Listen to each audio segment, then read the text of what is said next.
আসসালামু আলাইকুম সুধী দর্শক, আমন্ত্রণ জানাচ্ছি আজকের রেসিপি দেখার জন্য। আজকের রেসিপিতে আপনাদের জন্য রয়েছে দারুণ মজার এই ঠান্ডা ঠান্ডা কাস্টার্ড সাবুদানা ডেজার্ট। আর এই ডেজার্টটি বানানোর জন্য প্রথমেই আমাদেরকে সাবুদানা সেদ্ধ করে নিতে হবে। এর জন্য চুলায় একটা পাত্রে আমি 8 কাপ পানি বসিয়ে দিয়েছি। পানি যখন এরকম করে ফুটতে শুরু করবে তখন এর মধ্যে দিয়ে দিতে হবে হাফ কাপ সাবুদানা। এখন সাবুদানাগুলো খুব দ্রুত পানির সাথে মিশিয়ে নিতে হবে, নয়তো এগুলো নিচে থেকে লেগে যাবে। আর ভালো মতো এগুলো পানির সাথে মিশিয়ে নেওয়ার পর এটাকে হাই টু মিডিয়াম হিটে রান্না করতে হবে যতক্ষণ না এই সাবুদানাগুলো ঠিক এরকম স্বচ্ছ হয়ে যাচ্ছে।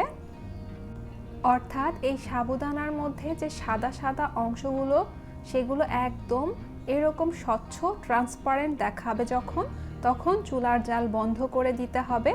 আর এই সাবুদানাগুলো ভালো মতো ঠান্ডা পানি দিয়ে ধুয়ে নিতে হবে। আমি একটা ছাঁকনিতে সাবুদানাগুলো ঢেলে নিয়েছি। এখন ঠান্ডা পানি দিয়ে এটা খুব ভালো মতো ধুয়ে নিচ্ছি।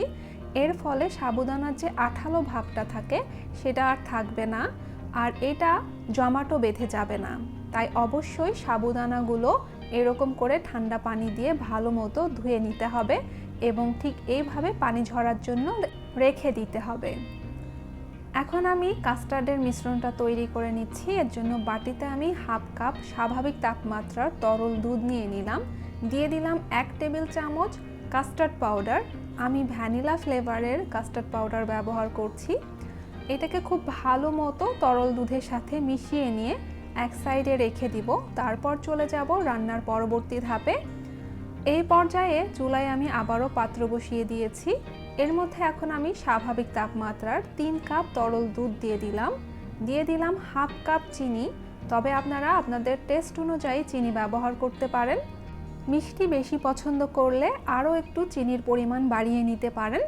চিনি খুব ভালো মতো তরল দুধের সাথে মিশিয়ে নিয়ে এটা যখন ফুটতে শুরু করবে তখন এর মধ্যে আগে থেকেই সেদ্ধ করে রাখা সাবুদানাগুলো দিয়ে দিতে হবে আর দ্রুত এটাকে দুধের সাথে মিশিয়ে নিতে হবে। মেশানোর পর যখন এটা খুব ভালো মতো 2-3টা বলক উঠে আসবে তখন এর মধ্যে দিয়ে দিতে হবে কাস্টার্ডের মিশ্রণ। আর তার আগে অবশ্যই মিশ্রণটাকে আবারও চামচ দিয়ে খুব ভালো মতো মিশিয়ে নিতে হবে, কেননা কাস্টার্ড নিচে জমা হয়ে থাকে।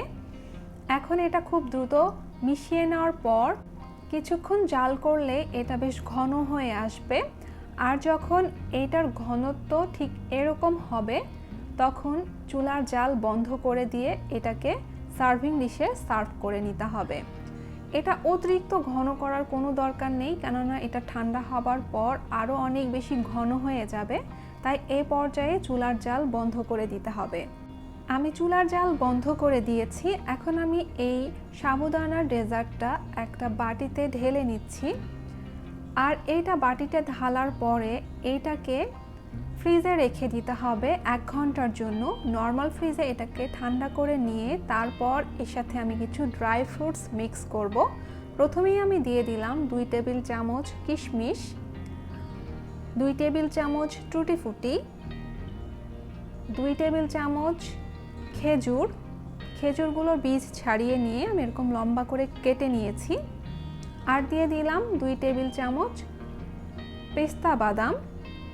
এই সবগুলো দেওয়ার পরে খুব ভালো মতো চামচের সাহায্যে মিশিয়ে নিচ্ছি।